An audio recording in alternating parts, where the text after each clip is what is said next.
L'argent au comptant, Western Spot, se situe à 88,50 au moment où j'enregistre ceci. Les contrats à terme, futurs, Western sont à 88. Même le spot de Shanghai est arrivé à 86. Les futurs de Shanghai sont à 88.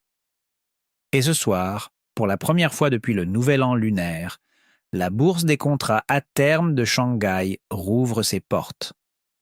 Dans la dernière vidéo, nous avons parlé de ce à quoi ce moment pourrait ressembler. Nous y sommes. L'argent a été durement frappé à plusieurs reprises aujourd'hui, ramené à un niveau de 85 plus d'une fois. Les 2 fois, il est remonté. Il a maintenant reconquis les 88,50 sur le spot western. Cela vous indique quelque chose. Lorsque le prix absorbe des tentatives de suppression répétées et continue de se redresser, vous ne regardez pas un marché faible. Vous regardez un marché où les offres d'achat en dessous sont réelles. L'or est à 5 228 $ au comptant. Western Spot. Il y a 2 séances de bourse. Les 2 métaux étaient nettement plus bas. Sur ces 2 séances, l'or a progressé d'environ 4% et l'argent de plus de 11%. Le Bitcoin, sur cette même période, est en baisse. Maintenant, pour les lecteurs de bande, tape Reader à court terme. Ce qui suit est strictement éducatif. Il ne s'agit pas d'un signal, ni d'un conseil, ni d'un appel à l'action. C'est pour les personnes qui apprennent comment la structure des prix et les clôtures de corps de bougies, body close, fonctionnent en temps réel. Dans la dernière vidéo, nous avons clairement tracé la zone de résistance de 87,20 jusqu'à 89. Le prix est à l'intérieur de cette zone en ce moment. Nous n'avons pas encore vu de clôture de corps horaire au-dessus. Cela compte. Camper à l'intérieur d'une zone de résistance sans la forcer donne aux vendeurs à découvert, short, le temps de recharger. Ce dont ce marché a besoin, si la thèse haussière doit se concrétiser, c'est d'une clôture décisive au-dessus de 89. Pas d'une mèche, pas d'une impression momentanée, mais d'une clôture de corps qui confirme que la zone n'est plus une résistance au-dessus. Si cela se produit, 90 est le prochain niveau structurel, puis 92. Et la porte s'ouvre pour une continuation. Tant que cette clôture n'a pas lieu, la zone remplit toujours son rôle. Surveiller l'horaire, surveiller le corps. C'est cela l'éducation. Et si vous apprenez et que vous y trouvez de la valeur, laissez un commentaire et je saurai qui est attentif. Maintenant, et revenons au tableau d'ensemble car l'histoire structurelle sous-jacente à cette action des prix est ce qui compte réellement. L'indice de volatilité implicite de l'argent du COMEX a de nouveau franchi la barre des 100. Pensez à cela comme à une jauge de peur pour le marché des options sur l'argent. Quand il est bas, les traders s'attendent au calme. Quand il grimpe aussi haut, le marché des options intègre des mouvements violents et potentiellement désordonnés à venir. Cela ne vous donne pas la direction. Cela vous dit que la structure en dessous est sous tension. Et après la dernière vidéo où nous avons parlé du problème des ventes à découvert nu, naked shorts, et de la mécanique de fonctionnement des liquidations forcées sur les marchés des matières premières, ce stress a une source spécifique. L'intérêt ouvert, open interest, sur l'argent de mars, 3 jours de bourse avant le premier jour de notification, first notice day, est toujours de 44 500 contrats. Cela représente plus de 223 millions d'onces d'argent papier. L'intérêt ouvert a certes diminué d'environ 3 300 contrats vendredi, mais le montant toujours en cours à l'approche du premier jour de notification est significatif. La plupart de ces positions seront reconduites, roll ou clôturées sans livraison physique. C'est ainsi que fonctionne le marché papier. Mais chaque contrat qui n'est pas reconduit devient une demande de livraison.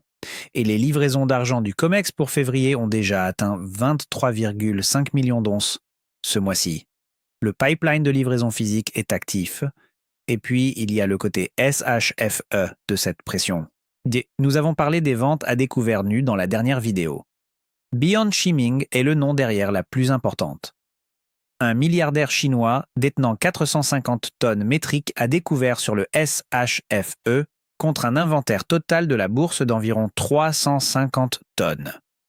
Sa position est plus importante que tout l'argent physique reposant sur cette bourse.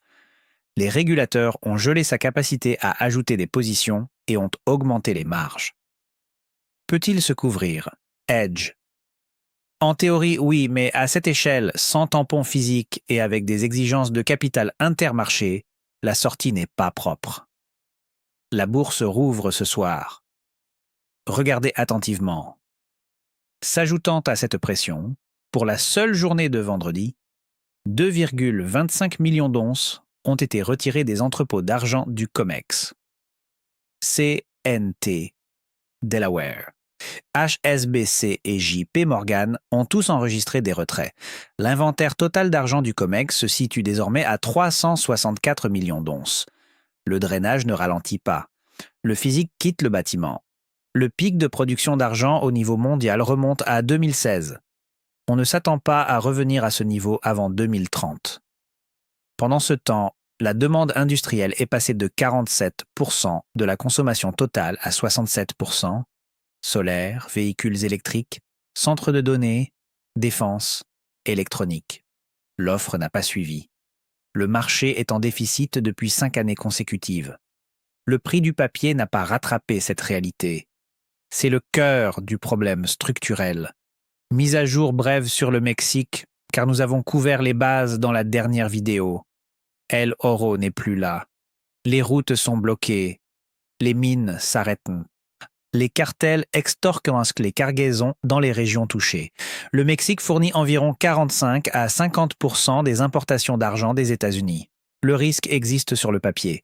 La question de savoir s'il se traduira par une interruption réelle de l'approvisionnement reste ouverte. Quoi de neuf? Trump a publiquement proposé d'envoyer l'armée américaine au Mexique pour prendre directement le contrôle des cartels. Ces mots étaient « Si le Mexique voulait de l'aide avec les cartels, nous serions honorés d'y aller et de le faire. » Ce n'est pas une petite déclaration. Qu'elle se concrétise ou non, elle signale que la situation a dégénéré au point où l'administration américaine évoque ouvertement une intervention militaire. Pour un pays qui produit une once d'argent sur 4 extraites dans le monde, ce niveau d'instabilité et d'enchevêtrement géopolitique est un risque pour l'offre que le grand public n'intègre pas dans le prix du papier. Surveillez cet espace. Géopolitiquement, l'environnement des tarifs douaniers ne s'est pas calmé. Trump a menacé l'UE de tarifs nettement plus élevés en réponse à leur décision de geler la ratification d'un accord commercial avec les États-Unis suite à une décision de la Cour suprême. Il a été explicite. Les États-Unis frapperont plus fort qu'avant si les pays essaient de jouer à des jeux. Ce cadrage est important car il intègre le risque d'escalade de la guerre commerciale dans les décisions mondiales d'allocation de capital en temps réel. Et séparément, le matériel militaire américain au Moyen-Orient continue de se situer à des niveaux de positionnement élevés. La situation en Iran n'est pas résolue. Elle est en pause. Les pauses avec ce genre de déploiement avancé ne restent pas toujours des pauses. Regardez maintenant ce qui se passe sur les marchés plus larges. Simultanément, Anthropic a lancé Claude Code et l'impact en aval sur des secteurs spécifiques a été significatif. Les actions de cybersécurité ont vu plus de 52 milliards de dollars s'évaporer en 2 séances de bourse. CrowdStrike en baisse de 20%. Cloudflare en baisse de plus de 18%. IBM a chuté de 10% à l'annonce que Claude peut désormais convertir directement le code COBOL hérité, ciblant directement l'activité principale de modernisation d'IBM. Ce ne sont pas de petits mouvements sectoriels. Et le Bitcoin est tombé sous les 64 000 $ aujourd'hui, alors que les liquidations de levier s'accéléraient. Et cela compte pour le récit des métaux en raison de l'endroit où le capital se dirige à la place. L'or a ajouté plus de 500 milliards de dollars à sa capitalisation boursière en une seule heure, plus tôt aujourd'hui. L'argent a ajouté environ 130 milliards dans la même fenêtre. Lorsque les actifs papier, les actions, les cryptos sont sous pression et que les actifs tangibles, hard assets, bondissent simultanément, vous assistez à une décision d'allocation de capital en direct et à grande échelle. Et puis, il y a la couche de risque économique de l'IA. Et celle-ci se connecte à la thèse des métaux d'une manière à laquelle la plupart des gens ne se sont pas arrêtés pour réfléchir. L'IA n'échoue pas. Elle fonctionne, mais elle fonctionne plus vite que l'économie du travail traditionnelle ne peut s'ajuster. Les cols blancs représentent environ la moitié de l'emploi aux États-Unis. Les 20% des revenus les plus élevés génèrent plus de 60% de la consommation totale.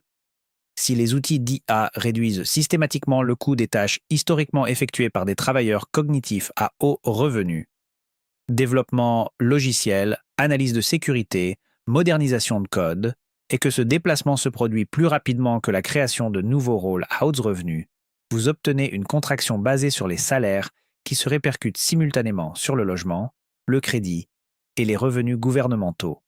Ce n'est pas une prédiction. C'est une séquence logique qui mérite d'être suivie attentivement. Ce n'est pas une garantie d'effondrement, mais c'est un risque structurel qui met plus de pression sur le dollar. Est-ce plus de pression sur les déficits fiscaux et plus de demandes pour des actifs qui ne comportent pas de risque de contrepartie? C'est l'environnement dans lequel les métaux sont conçus pour surperformer, la boucle de déplacement. L'IA s'améliore, les entreprises réduisent les coûts, les dépenses faiblissent, les entreprises protègent leurs marges en achetant plus d'IA. L'IA est déflationniste pour les revenus du travail et inflationniste pour les actifs tangibles.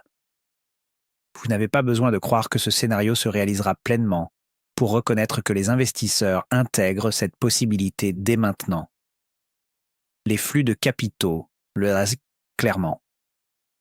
Pendant ce temps, les investisseurs chinois ont acheté des ETF hors à un rythme que le Conseil mondial de l'or a qualifié d'historique. Les avoirs des ETF hors chinois ont augmenté de 52% entre fin août 2025 et fin janvier 2026. Ce n'est pas un bruit de détail. Retail noise, c'est du capital institutionnel et de détail dans la deuxième économie mondiale qui se déplace vers l'or à un rythme record durant une période où l'incertitude géopolitique et les questions économiques nationales sont élevées. Et le GSR, le ratio or-argent, après être resté bloqué entre 80 et 100 pendant des années, est tombé à 44 pour un quand l'argent a grimpé à 120 $ le 26 janvier. Nous sommes maintenant de retour autour de 60 pour 1. Cette compression du ratio de 100 à 44, se stabilisant maintenant dans les 60, vous indique que quelque chose a changé dans la façon dont l'argent se comporte par rapport à l'or. Il n'est plus le traînard chronique qu'il a été pendant la majeure partie de la dernière décennie. Maintenant, le cas honnête pour la prudence. Car c'est à cela que sert cette chaîne. Le pic de volatilité implicite du COMEX est à double tranchant. Une volatilité élevée signifie que le marché anticipe des mouvements violents dans les deux sens, pas seulement à la hausse. Une intervention coordonnée de grands acteurs institutionnels ou un événement de liquidité dans une autre classe d'actifs pourrait faire reculer l'argent brutalement à court terme, même si la thèse structurelle reste intacte. La réouverture de Shanghai ce soir pourrait s'ouvrir avec plus de prudence que ne le suggère le signal de la demande physique. Donc, si les institutions chinoises évaluent l'écart qui s'est formé pendant leur absence pour les vacances et décident donc d'être mesurées dans leur réponse, et la perturbation de l'offre au Mexique, bien qu'inquiétante sur le plan directionnel, ne s'est pas encore manifestée dans les données confirmées de production minière. Le risque existe. L'impact confirmé pas encore. Mark Douglas a été « on ne peut plus clair ». Même votre meilleure configuration de trading peut perdre. L'avantage, hedge, ne consiste pas à avoir raison sur une seule transaction. Il s'agit de jouer les probabilités au fil du temps. À l'heure actuelle, l'argument fondamental pour l'argent est aussi solide qu'il l'a été durant tout le cycle. Mais le moment où le prix rattrape les fondamentaux reste toujours l'inconnu. Quiconque vous donne une date exacte devine. Il n'analyse pas. Et sans fin de compte, deux choses convergent. Un marché de l'argent physique qui est structurellement plus tendu que ce que reflète le prix du papier, avec une pression sur l'offre documentée au Mexique, une demande de livraison active au COMEX, des drainages d'entrepôts qui s'accélèrent et une réouverture du SHF dans un écart de prix significatif avec des rachats de découverts forcés, short covering, au compteur, et un environnement macro, escalade des tarifs, risque de déplacement de la main-d'œuvre par l'IA, rotation des capitaux hors des actions et des cryptos, qui est activement hostile aux actifs papier et favorable aux actifs tangibles. Ces deux forces pointent dans la même direction. La question ouverte n'est pas de savoir si le dossier structurel est solide. C'est de savoir si l'ouverture de Shanghai ce soir confirme ce que le marché physique intègre déjà. Ces données seront disponibles dans quelques heures. Vérifiez-le par vous-même. Ceci est une éducation à la guerre financière, pas un conseil. Protégez votre capital. Faites vos propres devoirs. Ne me croyez pas sur parole pour tout cela. Les rapports du CME, les données du Conseil mondial de l'or, les chiffres de l'offre et de la demande de l'Institut de l'argent sont tous publiquement disponibles et vérifiables. Investissez avec logique, pas avec du battage publicitaire, hype.